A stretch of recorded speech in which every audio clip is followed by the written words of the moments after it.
Vặn hình chữ S, các bạn lưu ý này, vặn hình chữ S này. Thì hai tay bắt đầu thực hiện nha, thao tác đây. Rồi, nhớ là tay trái nhé, đặt trên vùng lưng và xoay tròn nhé, không nhấc tay. Còn tay phải là mình sẽ đi qua điểm huyệt của mệnh môn, mình sẽ vặn hình chữ S này. Vặn hình chữ S, các bạn lưu ý này, vặn hình chữ S này. Thì hai tay bắt đầu thực hiện nha, thao tác đây. Rồi xoay này. Cô thấy cô qua huyệt mệnh môn, cô sẽ đánh hình chữ S này. Chà nóng trên huyệt mệnh môn, tăng cái dương khí huyệt mệnh môn lên,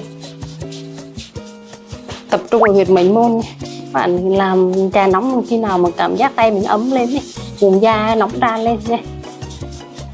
Sau đó mình sẽ trà sát tay của mình, áp sát vào hai quả thận. Rồi tiếp tục mình sẽ làm 3 lần nha.